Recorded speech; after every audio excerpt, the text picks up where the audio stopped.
Yo! Welcome back to Correctional Office Stories with this hobo. Nah, y'all, welcome back to Correctional Officer Stories with Steve. As always, I'm your host, y'all. We're in 2020! Dang, it's time for me to get this beard trimmed. What do you guys think about that? But just real quick, if you look at this, for all my Sun Devil fans out there, I'm a true die-hard Sun Devil fan. I had this on in another video a couple days ago. I ain't worried about it. But this hat right here, this is the old school baseball hat. If you look at the green brim underneath, they wore this hat way back in the day.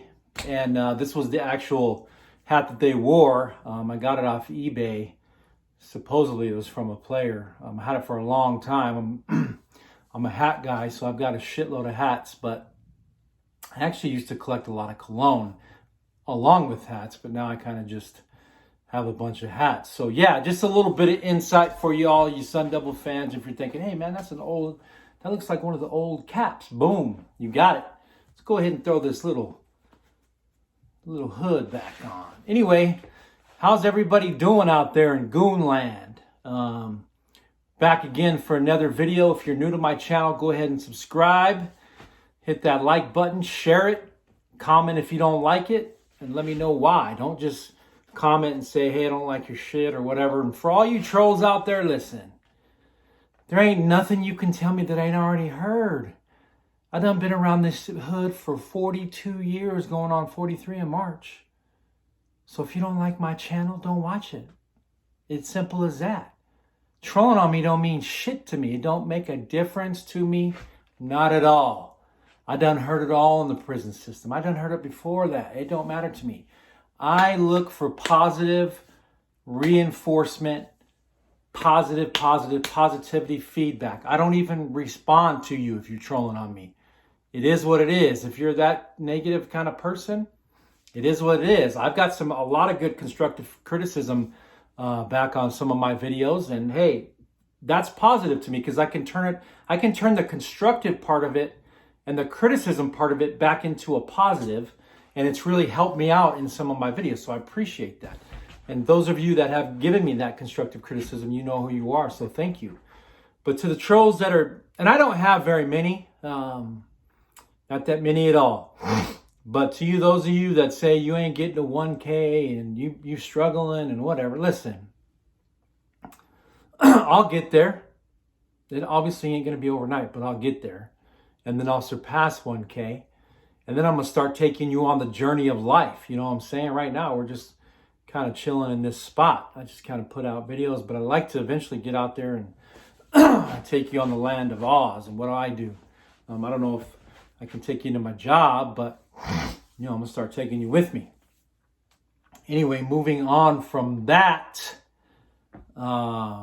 today, I'd like to talk about drugs in the female prison. So, most of my time done over at the female prisons, if you've watched any of my videos, I was a sergeant. Really wasn't there much as an officer. I think I was maybe an officer for 6 to 8 months at Perryville. And then I promoted to sergeant. And I was at a medium custody yard for a long time. Worked all 3 shifts and ended up becoming an operations sergeant for a long time. And had some really good captains. A couple of them are retired now. Some good deputy wardens. Had some really good staff. But when you talk about drugs in the female prison, it's pretty much non-existent. You're not running into overdoses. You're not running into finding heroin and marijuana and fentanyl and all the shit that you're going to find in a male facility. You're just not going to find in a female facility. Now, may that change down the road? Hell yeah. Times change, things change. But when I was there, and even to this day, I know it's not, the yards are not flooded with dope. Females are all about when they're going to get their visit. And so are the males. They're just about different shit. You know, a lot of them have come in muling dope for some of the gangs and some of the cartels. And, obviously there's a lot of addiction in prison, whether it's female or male prisons. But what I noticed the most, if we're going to talk about drugs, is pills. And not like Percocet and opiate pills. I'm talking like psych meds, right? So if you come to prison addicted and you went to county and you were on methadone, they were giving you methadone, they'll continue to give it to you in prison for a short minute. They will cut you down and then cut you off. It's like a month. So because it's not on the formulary, and you ain't going to continue to get methadone. It's a watch swallow. I think they even had Suboxone for a minute. But you're not going to get that. So if you want to continue to get high and you're seeking that high, I was always catching them sell their freaking psych meds. Always. They were constantly freaking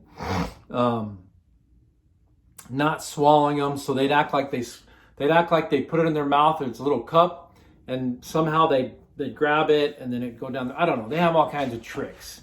Or they'd hold it in their mouth, even though we make them open their mouth. All the shit that we make them do, they'd still get them back to the yard, and then they'd sell them. And even the KOP meds, so the meds that they get dispersed, they come in packs.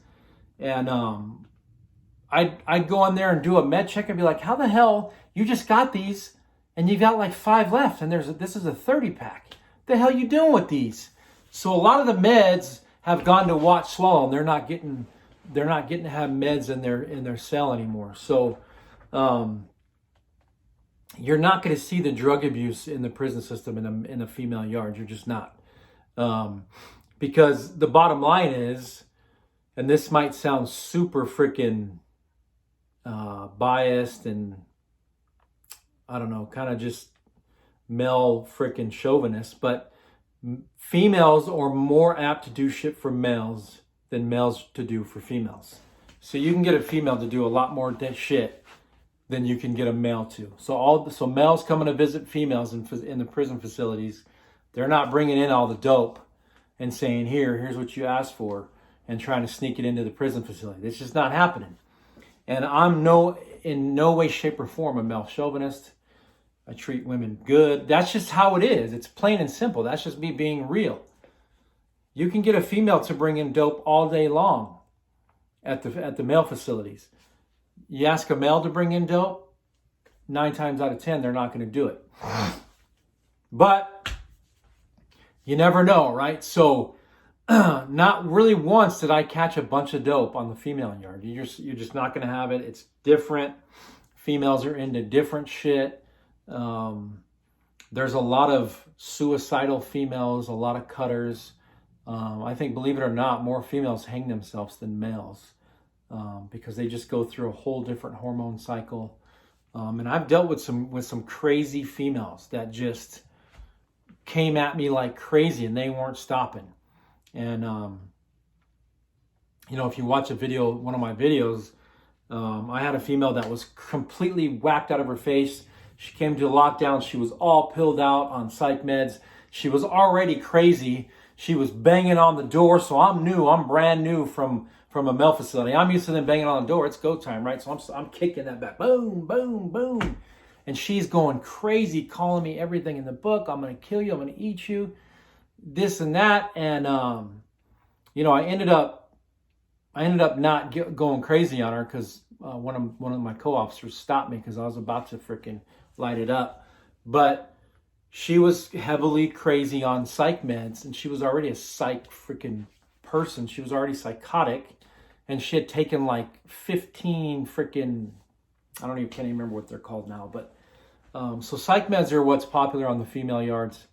You get a little I would say more marijuana than heroin, but yeah, you'll get that. You'll get a little bit of black in here and there. But marijuana will come in here and there. You'll smell it, but just little dinky amounts. Pills will come in for sure. So when we talk about drugs, again, it's pills. You'll get the Percocets and the Vicodins, and now it's fentanyl. So you guys and gals going to work in the female facility, be on the lookout for pills, not like major hardcore heroin. Even though pills are hardcore, they're easier to hide. They can pop them really quick if you're searching them. I don't know if they're about easier to hide, but it's just a different animal. But females, they get down, man. They're crazy. They don't play no games. So all of you that just took my previous comment as that males won't do more than as much for females, and females will do whatever a male says. Listen, when it comes to doing shit that's breaking the law, a female's way more apt to hold dope for a male than a male's going to hold dope for a female. That's just how it is. And a lot of females will admit to that. They were holding big amounts of dope for their man, because that's just how they roll. The men would get dope, and if they went anywhere, you automatically knew the female was holding it. So more times than not, they bring it into the male facilities. So just a quick little rant today. I'm going to be doing, I want to be reaching out to Badger tomorrow, OG Badger. So if you're watching this, you're probably like, what the F, man? What's your problem, bro? Talk to me. Be reaching out to you tomorrow, and then hopefully I can come on your channel or vice versa. And, I've been watching you for a long time, man. So inspiration right there. So I appreciate you continuing to reach out to me, or you just reached out to me again. So I really appreciate that, man. Much respect to you. And somebody reached out to me today. I had left a comment on their channel, and they talk a lot about addiction. I think this particular person did a little under or a little over a year in prison. So I'm going to see if I can either have her on my channel, or I'll go on her channel and do an interview. I'm planning to do a lot more interviews in this year, 2020. So I've got some messages out there. I just don't have any replies back yet. I'm trying to get on Jessica Kent's channel. I'm just going to throw her out there.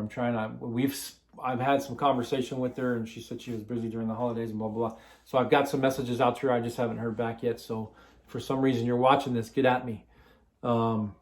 Anyway, y'all, really my platforms were the platform and where I really started getting some subscribers has been awesome. Like, this platform has been awesome, and really Savage Studios is how really gave me the platform to really tell my story and get it out there. And I'm thinking about changing the name because I really want to talk about my story. Like, there's a lot of things about me, you guys, that you would never think in a million years that I've done. And I've done it. Believe that. So, I don't know. Put some comments down there. Because like I said, it's not going to be all about things going on in prison and things that happen to correctional officers. Like, I got some crazy ass stories that were far from being in the prison. So let me know if I should trim the beard or keep it. I'm looking a little bit like Charlie Manson here. So anyway, y'all, keep up the good fight. Keep subscribing, keep commenting. Join the Goon Squad. Join it. Because we're going to ride into 2020 like freaking madmen. By the time we get to 2021, boy, we'll probably be at like 2 million subs. You know what I'm saying? Anyway, I appreciate you guys. I also got to get out to, he used to be an administrator in corrections, and I'm going to try to have him on my channel. I just got to give him some ideas to go over. This man is one of the best. He's a legend in corrections, and you know who you are if you're watching my video right now. A freaking legend. So hopefully I can have him on my channel. Anyway, y'all, peace.